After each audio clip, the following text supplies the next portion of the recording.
Thank you for joining us. I know it is summertime and a lot of our colleagues are out and about doing other things. So thank you for taking the time to join. Okay. All right, I'll do some quick announcements and then we will just kick it over to the presenters. And so welcome to our session today. I'm Moroni Flake with Homebase, and we have a few things coming up that I just wanted to run through before we start. So a couple things is housekeeping. We will be doing a Q&A at the end. So if you have any questions, throw those in the chat. Courtney will monitor those, and she will manage the Q&A there at the end. And and then if it's relevant, we can bring those up in real time during the conversation. Sometimes we do that, but that'll be coming through. We have a couple webinars coming up and a couple soon to be scheduled. So I just wanted to quickly run through those. So this is our webinar today, where DSO advising ends and legal advice begins. And then next, tomorrow, we'll be doing a presentation on F1 athletes, pathways, pitfalls, and policy. And here, let me grab this link and I'll just throw it here in the chat.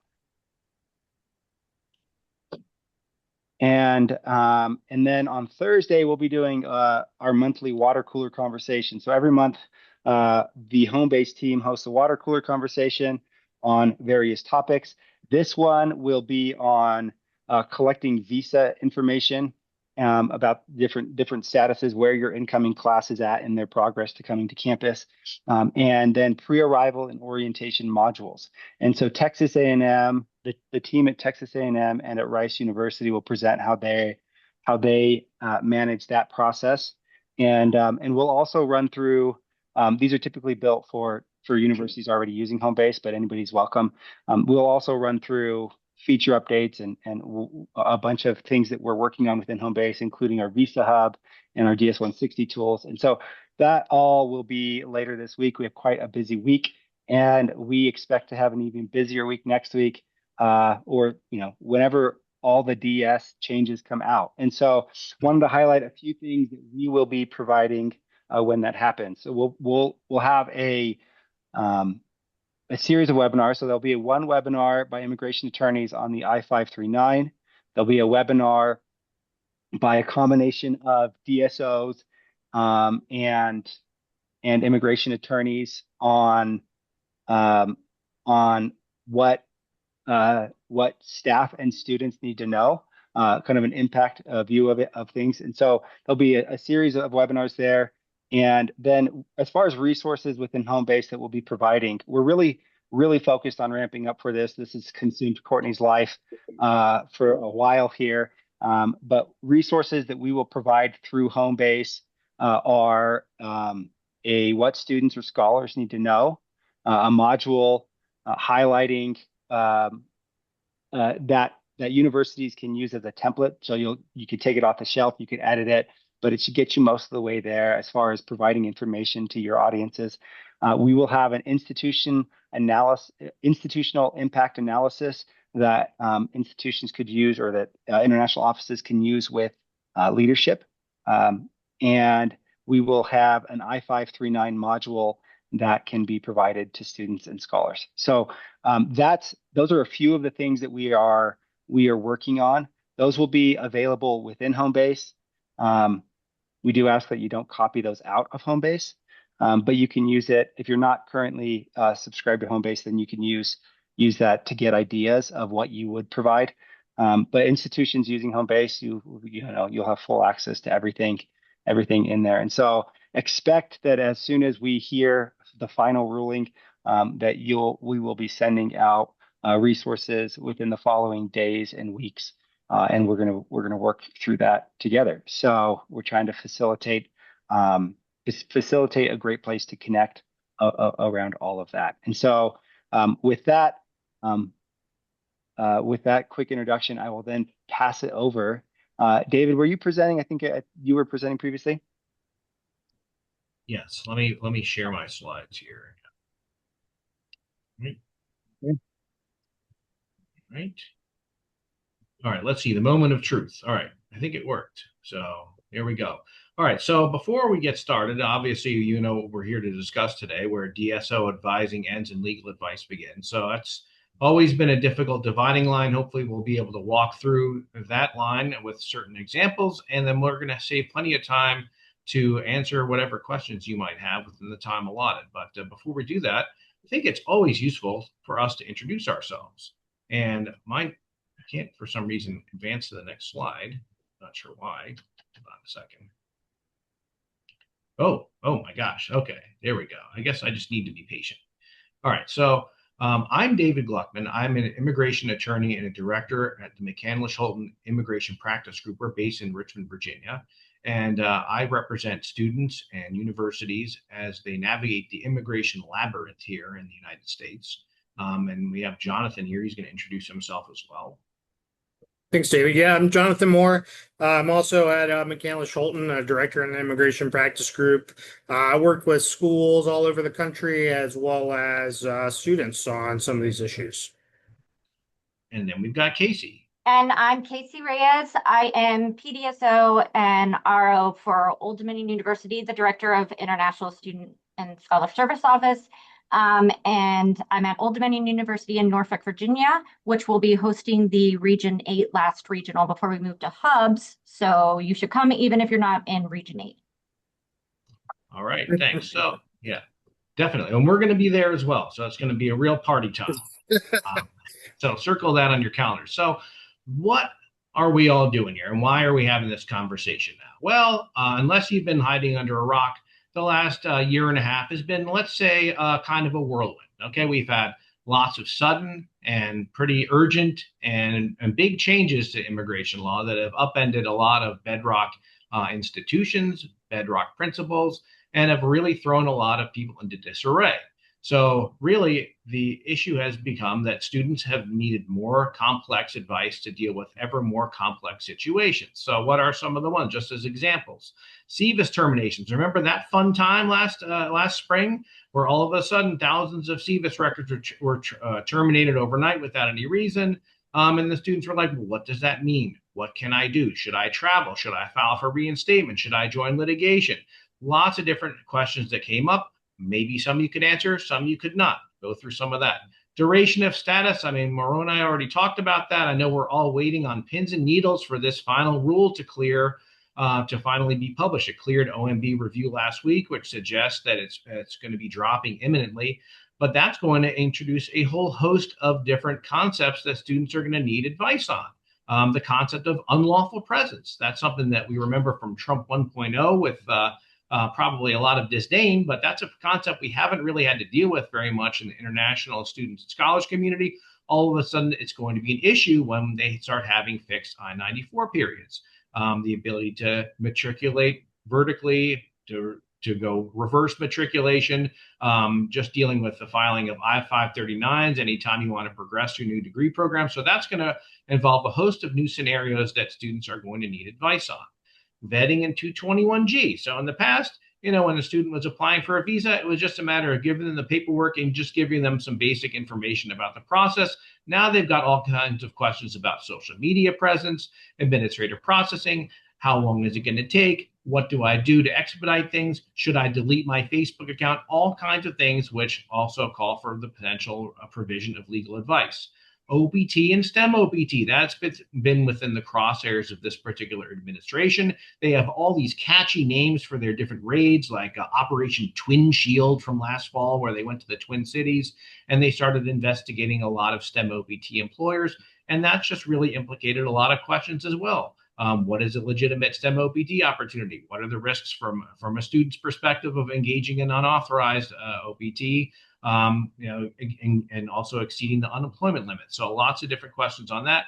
And then last and certainly not least are these pauses and travel bans that we've had to deal with. So up until this recent court decision in that Dorcas case, immigration had halted the processing completely on people from 39 different countries. And this is something we've never had to deal with before. So this is something that even premium processing couldn't unstick. So people who are all of a sudden at the end of their 180-day STEM auto extension were wondering what they can do. whether to join litigation, what this means for their status, whether they should change to another status, all kinds of questions that you might not necessarily be comfortable answering and that you should even feel comfortable answering. So that's where we are today in the landscape, and that's why it's a good thing that we're having this conversation now.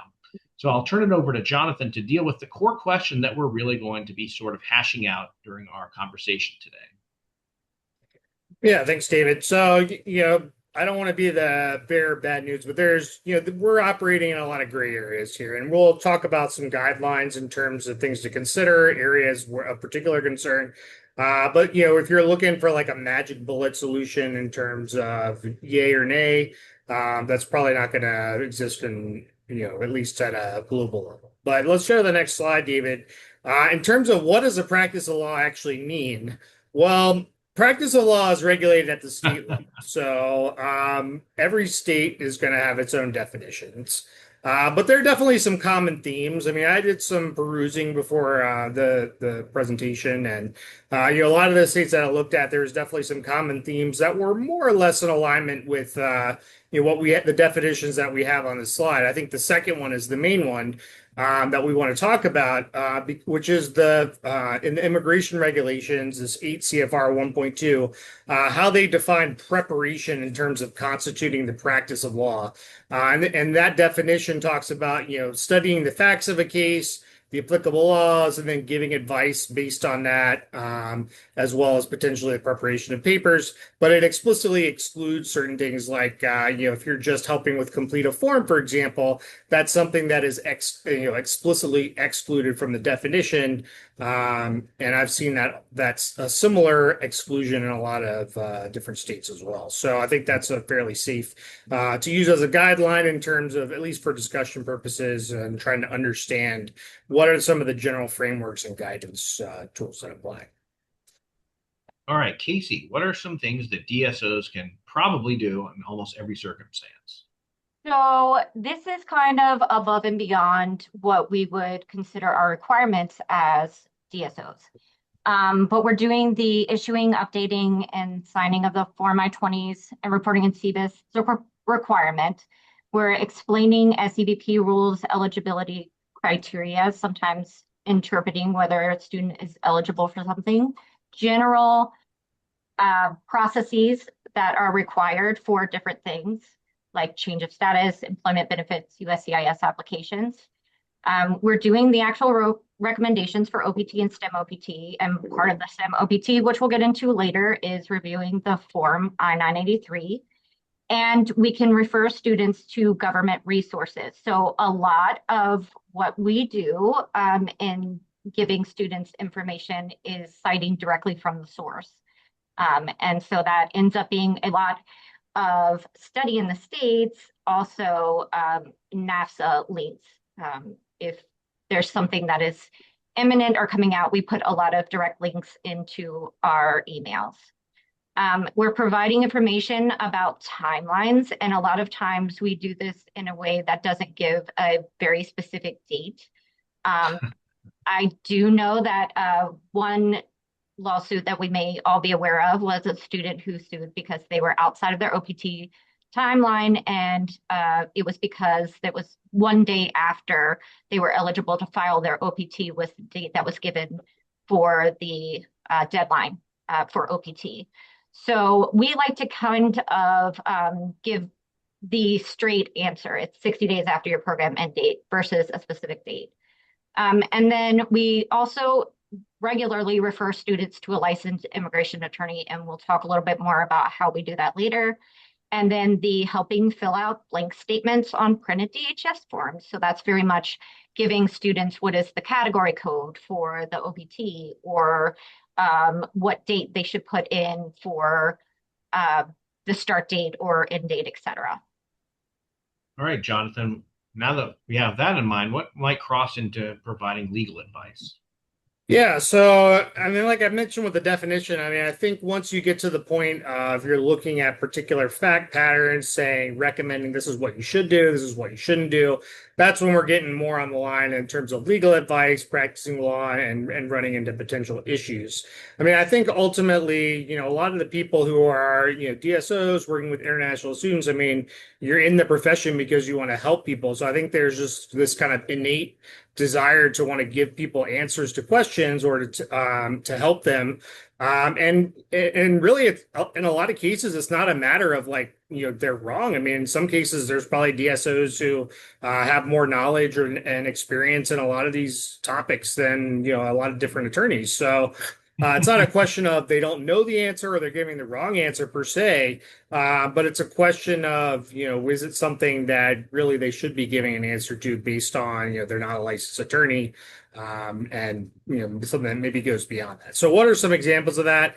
I mean, strategy on specific cases. I mean, we'll talk about some specific examples of this in a minute, but if you're saying, okay, this is what you should do, this is what you should, the course of action you should take.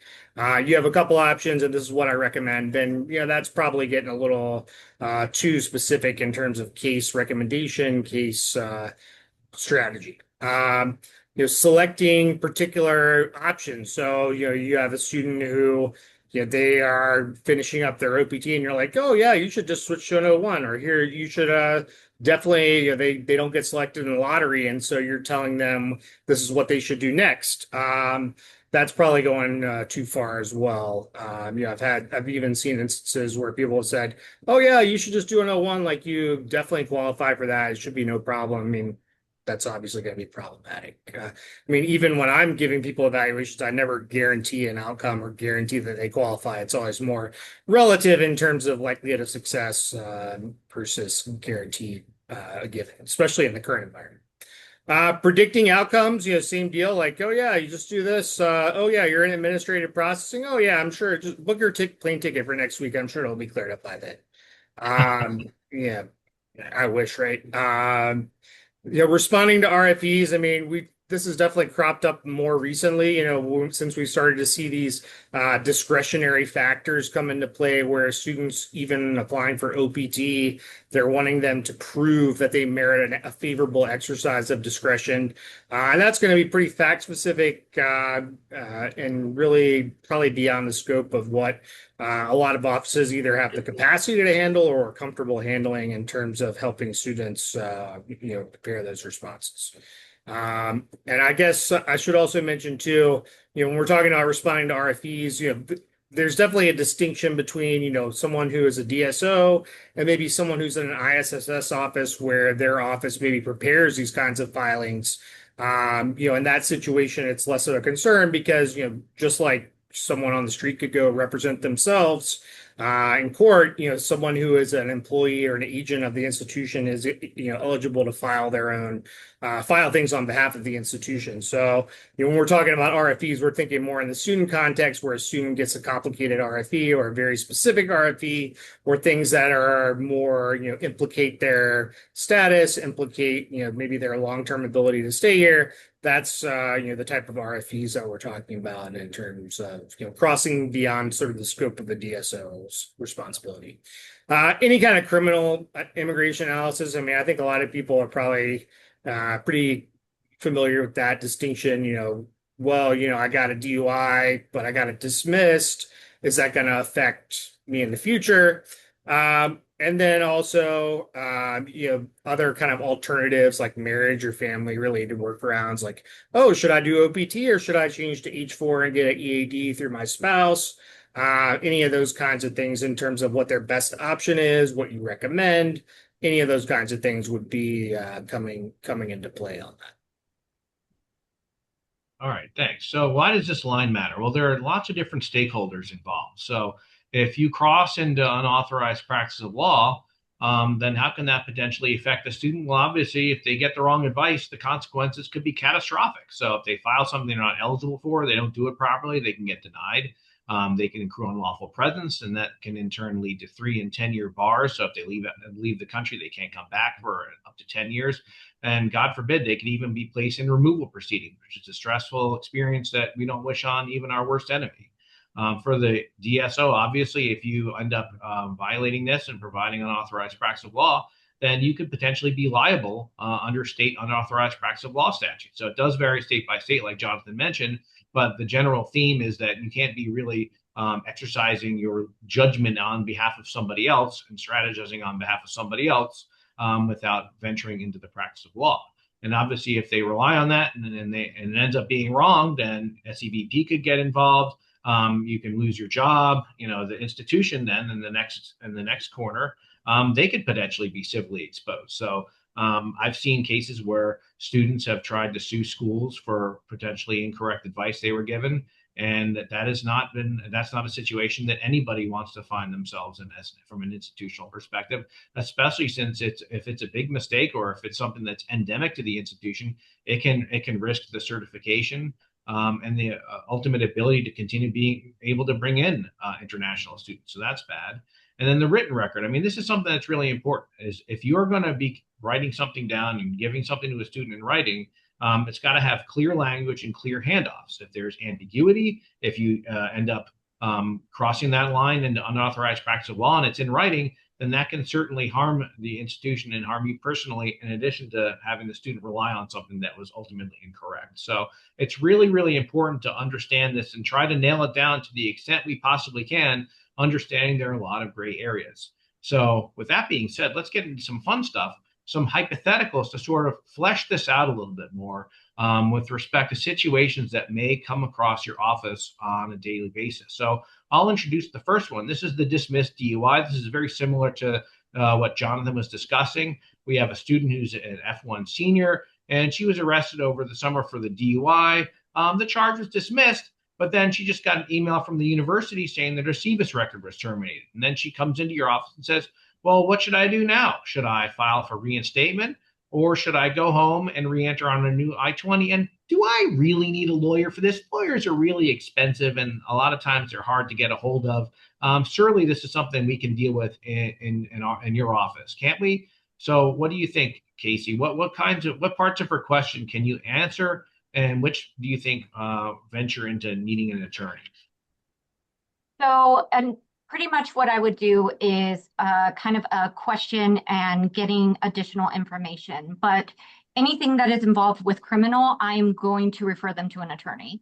So the first thing I'm going to do is kind of ask questions to see kind of what may be some things that are possibly going to be barriers for her. So I'm going to ask, do you have an unexpired F1 visa? Okay, likely that was revoked. So there is a website where you can check if your F1 visa has been revoked. I'm going to refer you to that.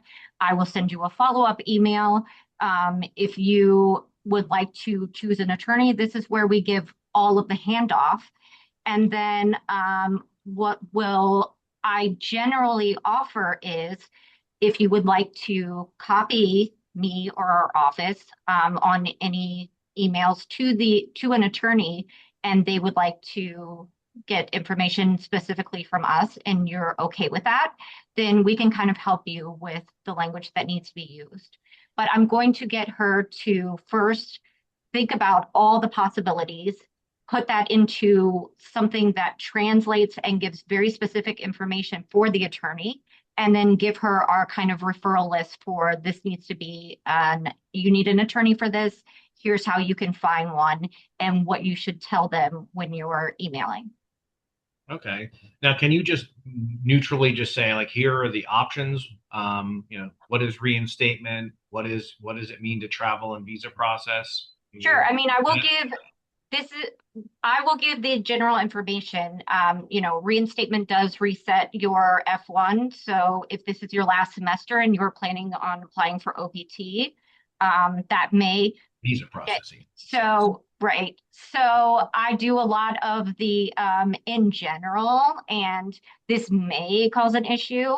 So these are the type of things that we can kind of talk through and then make sure to put as additional discussion questions for like a consultation with an immigration attorney.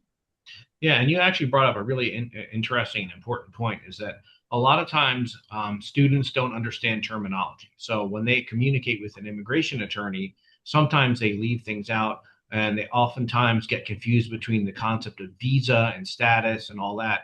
So to the extent they're willing to include you guys in some of the communications, it's actually really helpful for us because during that handoff, it's a lot cleaner because then we have all the information that is relevant, we have all the correct terminology so that we then have all the information that we have that is necessary to make a final recommendation to the student. And for DUIs and all these criminal issues, I mean, that is definitely just a red flag right off the bat because it's not just, what is the criminal consequences of this particular conviction or non-conviction? Because even if it's dismissed, it could still constitute a conviction under immigration law. And what a lot of students don't understand is that for a DUI or for alcohol-related arrests, when they go to visa process, it's not necessarily treated as a criminal issue. It's actually a health-related ground of inadmissibility. So those students would then have to go through an examination, a medical examination by a panel physician. And that panel physician would then need to make a determination about whether or not this person is an alcohol abuser who is ineligible to re-enter the country. So that invites all kinds of additional timing considerations in terms of getting that medical examination done, the administrative processing involved, and getting those results interpreted. And these are all things that an immigration attorney will go through with them that you necessarily wouldn't know about or shouldn't even be discussing with them. So it's really, really important in this situation to get that handoff there. But in terms of saying, okay, here's the process for reinstatement, here's an I-20 for reinstatement, that's totally fine. But in terms of saying, yes, you should go reinstatement because of this, or no, you should visa process because of that, that is where it crosses the line. And that's where you probably need to have, well, not probably, that you certainly should hand it off to an immigration attorney. So I think that covers that one. Is there anything else that you wanted to add before we go to the next hypo? I have a question for you if I could just plop in really quick. Yeah. Sorry for interrupting, but Mary had a question in the chat about the panel physician in specific. Mhm. Is it okay for a DSO to mention that, or is even going that far considered maybe a little bit too far? I think that probably would be a little bit too far. You could just say generally that there could be delays in getting your visa processed. But in terms of going through the specifics, because then it's like, okay, well, which panel physician? What do I have to do to prepare? How much is it going to cost for an examination? That's really like a path that you don't want to necessarily go down. Especially since just identification that it might be a health-related ground of inadmissibility, that's also a legal question as well. It very well may be that this person was arrested for a DUI, but they were convicted of something else, or it wasn't a DUI in the first place. It was, impaired driving or some other statute that doesn't necessarily require alcohol. So by saying you're necessarily going to have to go through a health examination, that's making a legal determination that health ground of inadmissibility is implicated. So I think that by itself would probably go into legal interpretation. I would also say that this is all well and good that we're talking about it, but like that's never how it happens when the student comes in. They're going to ask 8,000 follow-up questions and they're really insistent, and it's really hard to tell them, I'm not going to give you the answer to that.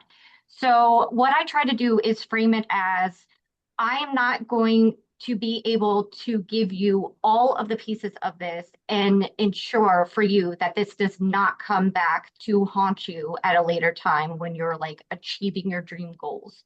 So what I am going to do is help you to first kind of translate your situation to an attorney, and second, find a good attorney. And those are the two things that I'm going to do now. And then we move on. So it is really difficult in this situation because especially if it's a student that you know and love and that, is messy situation and this happened and they were just tired. Oh, girl, I know. But at the end of the day, I know that this can come back. I have seen it come back and I've seen some bad situations. So I want to make sure that you get a good attorney that knows the right terminology, the right things to say, and can help you to make sure that this does not come back as a major red flag that prevents something later on. Yeah, and before we move to the next hypothetical, a lot of students are afraid to reach out to attorneys because they think it's so prohibitively expensive.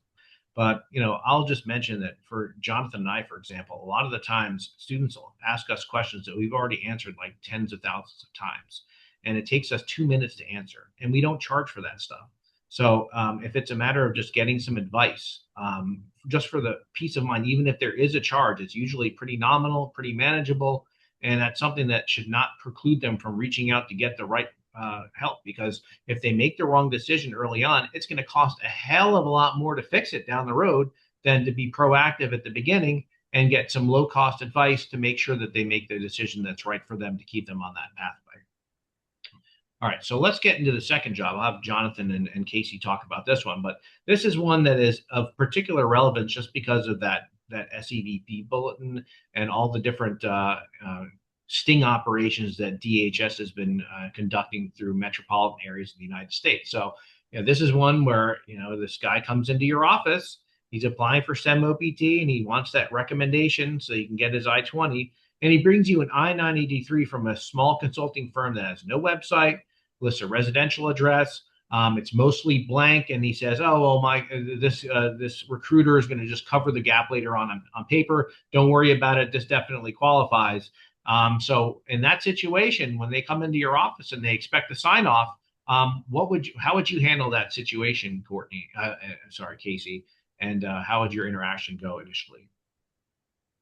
So, as David had mentioned too, there are a lot of very fun named investigations that DHS is constantly doing about OPT. My personal favorite is optical illusion. Oh, that was a good one. OPT, yeah. So, we know that this is a thing that they are potentially trying to push for DSOs to investigate and do site visits. It's not going to happen. On Study in the States, it is very clear what we are attesting to in the I-983, which is that statement that I have reviewed. The I-983, it is complete, signed, addresses all program requirements. That's it. If this is an incomplete I-983, I cannot then recommend STEM because it's incomplete and does not address all program requirements. When I think that a company is a bit of a sham company, this is kind of a situation where I will send a strong reminder of the requirements for STEM OPT employers in an email generally. Because again, this is something that will come up later on and cause something major. We talked about a couple of things, but even as recently as last October, I got a very strongly worded letter from the Department from Homeland Security Investigations asking for students I-983, saying that first, I would be in a lot of federal trouble if I did not give the I-983, but also that my school's certification would be withdrawn if I did not submit the I-983 within the time frame, which David and Jonathan both said is not legal, but it doesn't. But our focus is on what DSOs are doing. That's not legal. That pesky law, it always gets in the way. Yeah, well, that's a great point because, that bulletin that they put out, that seems to supposedly deputize DSOs with authority that they don't necessarily have in the regulations and requires you to do more than is required, right, Jonathan? Yeah, I think what David's referring to is that there's like a March 2026 CBIS broadcast message. I think the title was something along the lines of like STEM OPT fraud or something like that. And it has, all their fun buzzwords about being vigilant, detecting, preventing fraud. None of the things that are actually part of the legal requirements and the regulations for DSOs. I think in this particular hypothetical that we're talking about, I think really the difference is that you have the actual knowledge that there's some issues here. He's saying there's no websites, residential address. They're saying they don't have the paperwork, but they'll fix it later. Those are all the kind of affirmative things that are really gonna make it a little different than at a situation where you get a completed, facially complete I-983 that everything looks fine. I think that's a different scenario than what we've kind of outlined in this type of thing. Yeah, and I think it goes back to what Casey was saying. And I think a really good safe harbor is to say, here are what the requirements and the regulations for a appropriate STEM OPT opportunity.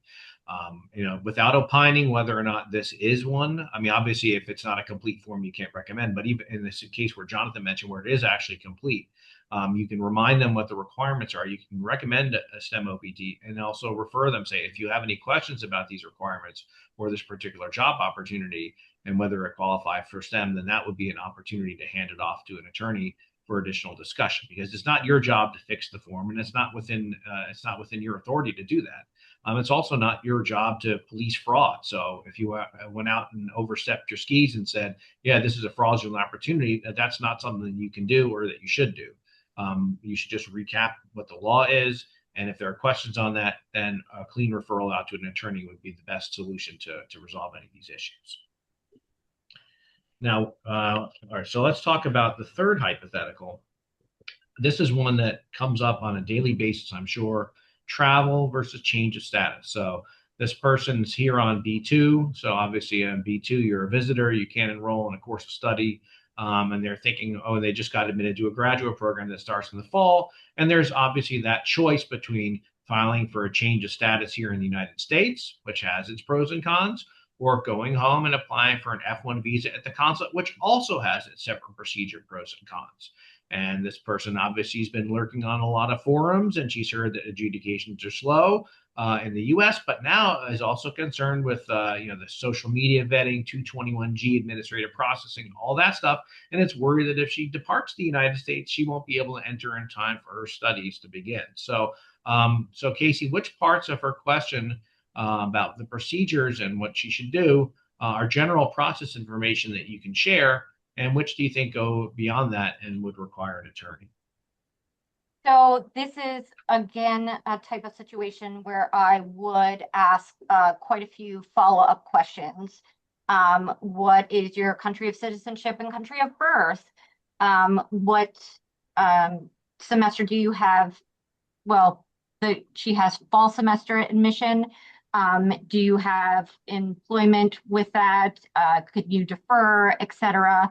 And then again, I'm going to probably go over some basic information about the process, but hand over to an attorney. So I'm going to kind of summarize for her what are the main issues that she should be taking to talk to an attorney, and then hopefully establishing a basic relationship with the attorney, so that when it comes time to issue the I-20, and they're coming in and saying, hey, the lawyer wants XYZ and I have no idea what that means. Sometimes it's just easier if I have their permission to just speak directly with the attorney. So that would be a similar type of situation. Yeah, so you could basically be like, look, there are two different pathways that you can consider. Each has its own pros and cons. I can explain how each process works, but if you want a specific recommendation based on your facts and circumstances, you're going to need to reach out to an attorney for that. And an attorney is going to review a lot of different things. I mean, the B2 admission is one thing, like when is the expiration date of the B2 status? When's the start date of the fall semester? If there's a gap in between, then they might not be able to change status.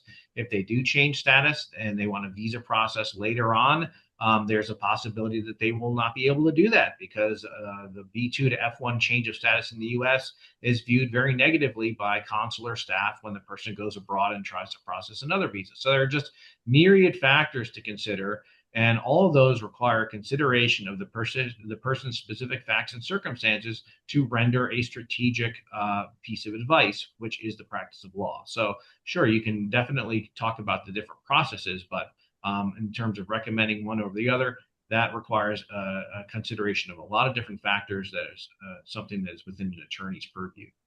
In terms of the documentation and referrals you give, I mean, look, you give the handoff to the attorney, and when they decide what they want to do, if they want to change status, you can give them the I-20 for that. If they want a visa process abroad, you give them the I-20 for that. Give them your general information about the process for getting an F1 visa, and then that's it. But in terms of deciding one or the other, they need to talk to an attorney for that determination. All right, let's talk about this last hypothetical. This is another one that happens all the time. Somebody just comes in with a stack of immigration forms right before a deadline. Is like, you know what? Can you just go through these forms with me? help me fill them out. Oh, and by the way, I'm married and I want to file this application for my wife. You've never met her before, but here's her documentation. Can we get these forms filled out? Casey, how would you handle that particular situation? This happens all the time, and I generally refer them to our workshop that they must have attested that they watched if they were requesting OPT. But they clearly did not watch, because there is a step-by-step guide that goes over each individual box and exactly what they should put it in. It is that specific. So it would very much be okay, I'm going to need you to go back to the workshop and watch these things. For the dependent, what is he doing? It's possible that he's changing this dependent to an F2 visa. So I can issue the I-20. I will show you all the things that I need in order to issue the I-20. But we do not assist with change of status filings for non-students. Right, so dependents. So that would be okay, I can help you with the I-765 by pointing you to this very specific webinar. And then the I-539, I can issue an I-20, but the application is on your own. Well, how do you deal with the situation where the students actually say, I tried to get in touch with an attorney, but they just won't get back to me. And I only have 1 or 2 days left. Can you please help me with this? Did they use one of our attorneys? Probably not. Yeah. You should have asked for a referral. Yeah. Mm-hmm. Yeah, generally, and that's part of a relationship to develop. And then we'll talk about that in the next couple of slides, is that having a relationship with attorneys you trust so that you're not in that situation where the student's reaching out constantly and not getting an answer. So, and that's a perfect segue to talking about your referral pipeline. So, Jonathan, why don't you go, Casey, why don't you go through some of that? Okay, so we do have like a written referral protocol, and we also have kind of a written situation escalation. I don't know what that's not the title of it, but basically if there is a student that has a very complicated situation, and it is not meant to be negative, but if a student has a very complicated situation, then a lot of times I will say, this student can only talk to me. Because it is so difficult to keep up with all of the things that they're kind of juggling. And I want to make sure that I have all of the knowledge and can remember things when they're asking questions. And I also don't really want to put my other advisors at risk giving answers when it's possible that the student left something out that's really majorly important, not intentionally, but just because they did not realize that that was a big part of it. And that happens all the time. So when something like that happens, I inform the entire office of, hey, this student is now one of my cases, and only I can talk to this student. So if I'm out, please have them contact me via email or make an appointment. But this is now my case student. And then the handoff email that we have specifically lists some certain attorneys. So in the Commonwealth of Virginia, we are required to outsource any cases to a list of vetted law firms by the Office of Attorney General of the Commonwealth of Virginia. McCandless-Holton is one of those offices. So I feel very solid about giving out all of the information for McCandless-Holton, because they've also been approved for work by the Commonwealth of Virginia Attorney General. So what I generally say is, this is a law firm that we've worked with that does have a lot of knowledge about higher education and student status. And here's the information about them. But you can also go to this database that we'll talk about too, to find an immigration attorney. Make sure, I do kind of give them tips, like make sure that they're ALA, and then try to get a flat fee. If you have, I think billable hours are a little scary for a lot of our students. So trying to get a flat fee for service upfront means I don't know if you attorneys would agree with that, but that's what you do. So that makes me feel better about things. And then it's, again, training the entire office that if you see this person or you know that this student emailed, that it gets directed to me, like even if it seems something to be very minor.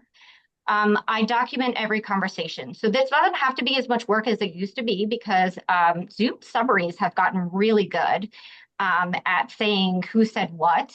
And so I did start recording conversations and getting the AI summaries in order to kind of make sure that we were both on the same page, would send those to the students, or just use it to kind of create that follow-up documentation. There is a lot of missed communication when you're speaking to someone in person. And I think, like, my students always prefer to be in person, and I generally enjoy that as well. But sometimes something is missed. So I always send a follow-up email. I tend to copy our office emails so that everyone is kind of aware of what happened. But again, that person is meant to speak with me. If it becomes a situation where the student seems to be not saying, they're saying that I said something else when that's not what the documentation shows, then I also have a process whereby another advisor has to be in every meeting in person, just as an additional, what I call sanity check, to make sure that I didn't say something incorrect. And I mean, the documentation is incredibly important. And then keeping the lines public, we do have most all of the information on our website for students. I definitely talk to them, but a lot of what we're doing is honestly citing, this is what are the requirements. This is how you go about a change of status. Here's a link on our website. Here's the form. Here's the process. So that is very much our main technical things that we're doing. And then we have that handoff for referral. Okay, great. And in terms of building an attorney referral list, Jonathan, what do you think about that? Yeah, I mean, I think in a lot of cases, offices are not really working off of a blank slate here. I mean, there's attorneys that you may have worked with in the past that you've heard of students using in the past. And so that can be kind of at least a starting point. Like Casey mentioned, also, some states, they'll have, kind of approved law firms that to represent institutions. And, that kind of gives you like a shortcut that you can use in terms of vetting, to maybe give that list or firms that are in that list, as recommendations to students. I've also seen, I've kind of seen schools approach this in different ways. So some schools, they'll have, okay, here's the main person that we usually refer people to. Others I've seen where it's more detailed in terms of, oh, you're interested in asylum. Here's, two attorneys that we've had students work with in the past on asylum cases, and they'll break it down a little bit more by specialty to help students, based on their particular issue, you have a little bit more focused guidance. So that could be an option. We mentioned the AILA directory. That can also be a starting point. That you can search by type as well. Going to what I was just saying, I think one of the categories you can search is like student exchange visitor. So that can be a way to help kind of narrow the list, make to a little bit more manageable in terms of identifying more feasible list that you could give to students.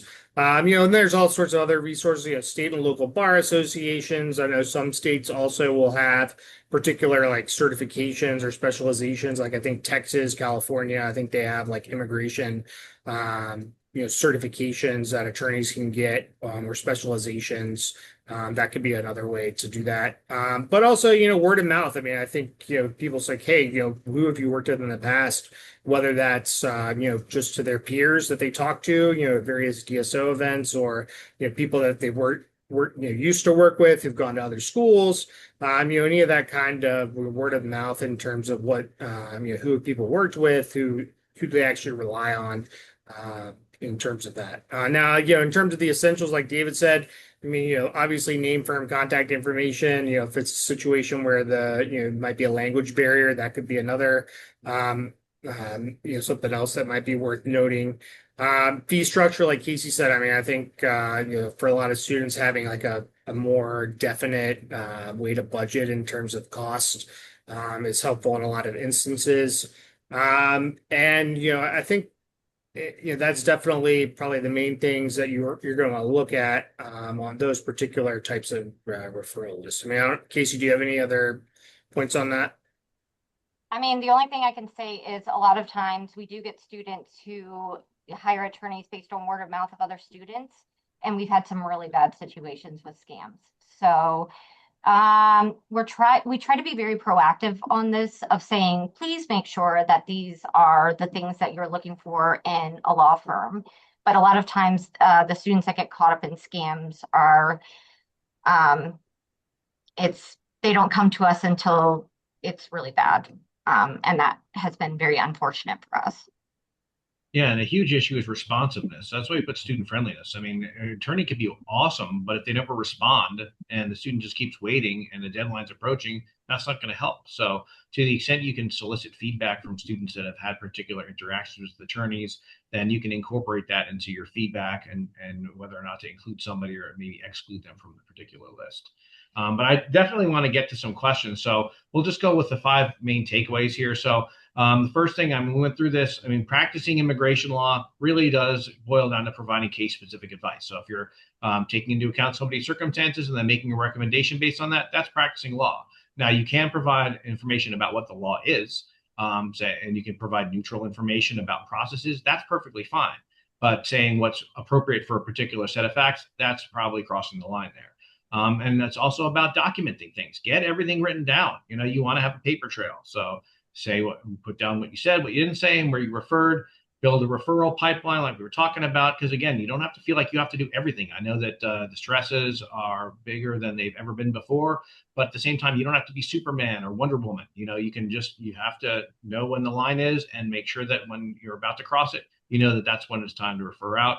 And then, again, when in doubt, slow down and bring in an attorney, because a lot of people don't like lawyers. We have a bad reputation, but we certainly can be helpful in a lot of these situations in terms of both reducing the stress of your office, but more importantly, getting the students the information they need to get on their pathway. So we're going to stop now and take some questions that we have. I know Courtney's been curating those, so we look forward to that. But if we don't have a chance to say that, thank you so much, everybody, for attending today.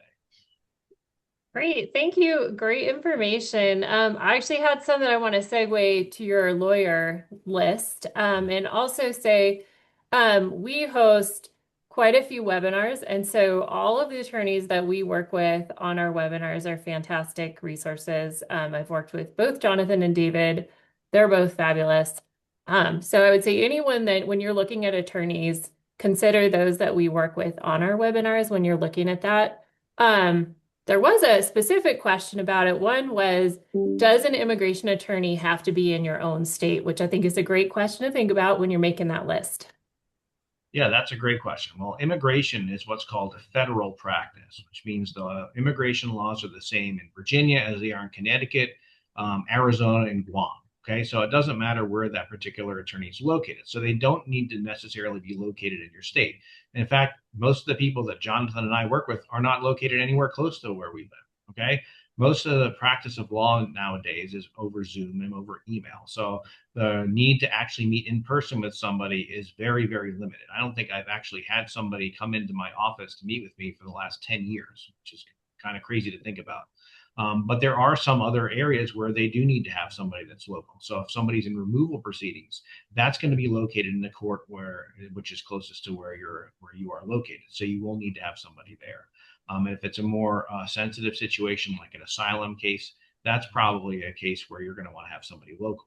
But if it's for more general advising, petition filing, application filing with USCIS, then the location of the attorney does not matter. What really matters is what they know and if they are responsive and if they know what the heck they're doing. And, Jonathan and I, like I said, we represent people from all over the country. So that's definitely not going to be a barrier. So another question is for schools that don't have a legal counsel where they can refer to their legal counsel before maybe talking to an immigration attorney, that can be a really challenging situation when you get into the gray and you're not quite sure where to stop, where to refer. And especially when the student keeps coming back, like you were saying, Casey, you've got that person sitting in front of you, probably in tears, you got your box of tissues. How do you handle that as the DSO to get the student the support they need, ensuring that you don't cross the line and you don't have anybody to ask, which is a really common situation for a lot of schools. What would you say in that situation? How do you reach out? How do you curate your list? How do you find an attorney? All of those. I mean, my ODU legal counsel is fantastic, but they don't know anything about immigration. So a previous person who was my legal counsel would just say, don't do anything illegal if I asked him a question, which was less than helpful. But so I am super fortunate to have found David and Jonathan, I guess. I will say the Office of Attorney General has a vetted list, but they're not all created equal for the amount of work that they do with higher education. And you probably all know there are a billion different specialties within immigration. So just saying that you have an immigration firm is not enough. It needs to be an immigration firm that specifically does H-1B filings for faculty members in special handling and et cetera, et cetera. So I have this really good relationship with the both of them. And when there is a student in a particular situation, again, I can kind of serve as that, hey, by the way, I have a student that's going to contact you. And, they said that they would copy me and be okay with us talking as well. So I can give you a little bit of additional background. That is, I can say, I don't want to like oversell this or I'm not being paid. But having a great relationship with McCandless Holton is, especially when I was more of a baby DSO, it allowed me to be able to sleep at night because there were things where our office also does the H-1B filings, and there were situations where I was like, this is such a mess, and I feel like I have no one. But having that relationship and being like, okay, let's talk through this. And I know that Jonathan has pulled a rabbit out of a hat for so many different things for me.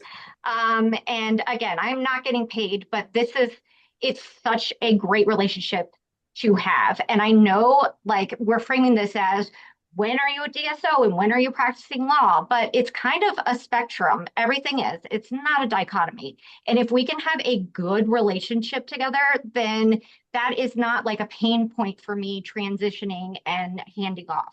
It is like next level of, I know they're going to do a good job and do well for my students, and that gives me peace.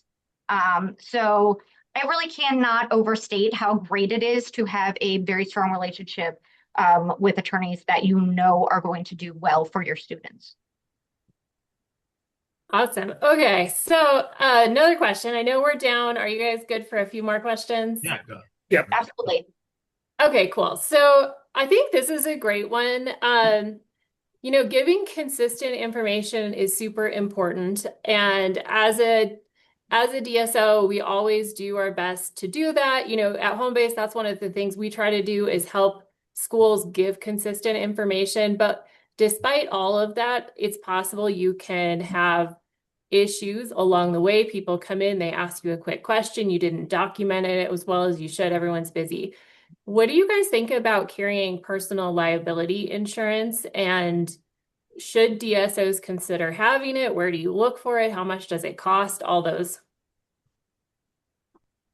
Well, I can't speak to in terms of like cost or the mechanics of if someone actually wants to pursue it. But I think a starting point for that along that line of inquiry is you want to see if as an employee of the school, what is their policy on indemnification for employees, including DSOs? Because in a lot of instances, as an employee of the school or of the institution, you might be covered by that school's liability insurance, or they might be cover your legal defense if that's the kind of situation arises. But that's going to vary based on particular employment arrangements, maybe by state as well. So I think that would be the first question to ask in terms of, is that going to be something that would potentially come into play? Because if you are going to be covered by indemnification, you could get your own policy, but it's not really going to give you much of a benefit because you're already covered in that sense. Okay, great. I've always had that question as well, so good one. Okay, so I, now, I sorry. have like a tangential kind of recommendation for that. I work at a public university, so I assume they'll go to court for me.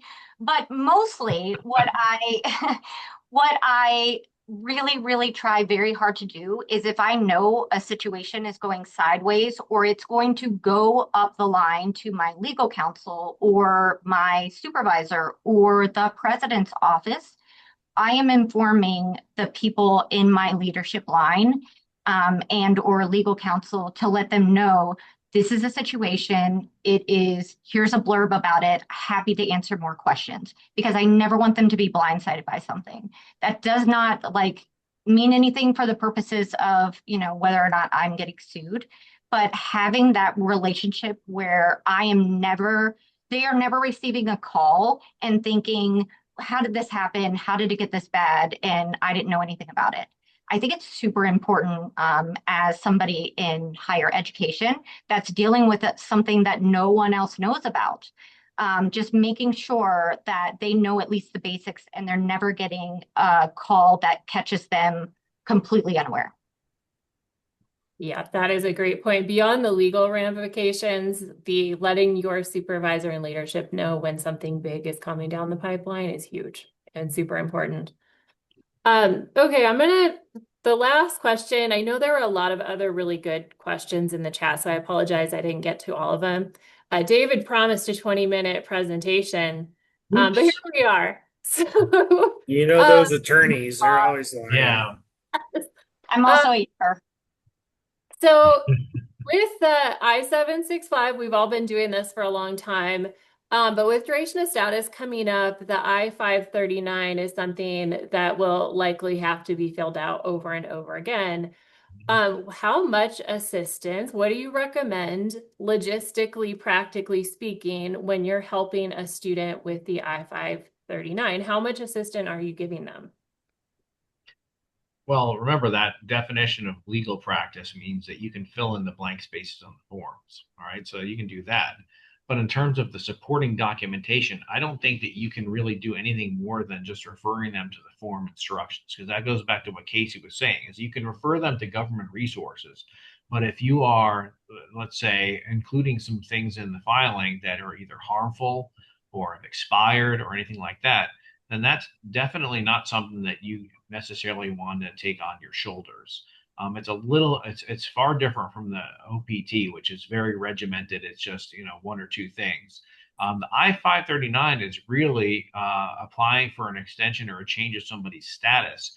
And that requires, an analysis of the person's immigration history, not just necessarily making sure that the person has the documents that are included in the form instructions. So I think it's unfortunately going to probably migrate beyond what you guys have traditionally done with OPT. But again, until we actually see what the final rule says, or if they are going to hopefully do away with the I-539 requirement, then it's worth saying that I believe in the proposal for the first 6 months after the rule becomes effective. I don't think you need to file the I-539 along with the OPT application. So there are a lot of nuances in there, but I just think it's a trap for the unwary. I'd also love to bring in another thing that we all love, which is artificial intelligence. I don't know if you all have seen this, but it seems that there are a lot of students that when they think a letter should be included in an application filing, they will ask ChatGPT to do it. And ChatGPT feels very emboldened to cite regulations and also say some things that really are not very helpful. So that has been an interesting new challenge to navigate because some students do believe ChatGPT over me, which is a little hurtful, but understood. And so that's become another thing that we've had to navigate of, okay, so let's think through this potential here of what it is that USCIS may need versus what you're providing. And maybe we should speak to an attorney. Yeah, and I mean, I think also, I mean, a lot of offices aren't going to have the capacity necessarily to sit down Oh, with yeah. every single No student kidding. and not only help them with their I-765, but also help them with their own I-539 on top of it. One of the ways that I've seen some offices try to kind of find a middle ground is, they'll work with like the institution's counsel to create like a general guide, obviously with some disclaimers saying that, it could vary based on individual facts and that kind of thing. But, to at least give the students something where they have something more than just, the form instructions, to give them a little bit more guidance that's been a little bit more thoroughly reviewed and vetted in that situation. And kind of as a closer, I do think that as DSOs, we tend to be like, well, I have to do all of the things, right? Like no one else knows anything. But I do think that it is absolutely worth advocating to get like outside legal counsel involved in reviewing things. That's a thing that you can do. You don't have to come up with forms all by yourself or policies or procedures. There are groups out there that can help you. And yes, it's a financial investment, but it is worth making the argument that the potential liability and the financial penalties later absolutely more than mean that they should make this investment. Absolutely. All right, so we are a little bit over time. And so thank you all for all of your thoughts, all your comments. We will be following up this with a recording of the presentation, a copy of the slides, contact information for everyone. I also will put some of our upcoming webinars and how to book an appointment here in the chat. So if you're interested in doing that, please do, if I can talk and copy paste at the same time. And we very much appreciate all of you presenting today to talk about this. With duration of status coming, I know it's top on everybody's mind, and we very much look forward to seeing everyone hopefully tomorrow for a little bit on NIL. So thank you all. All right. Thanks again. Thanks, everyone. Thanks, Thank Courtney. you. Bye. Bye-bye.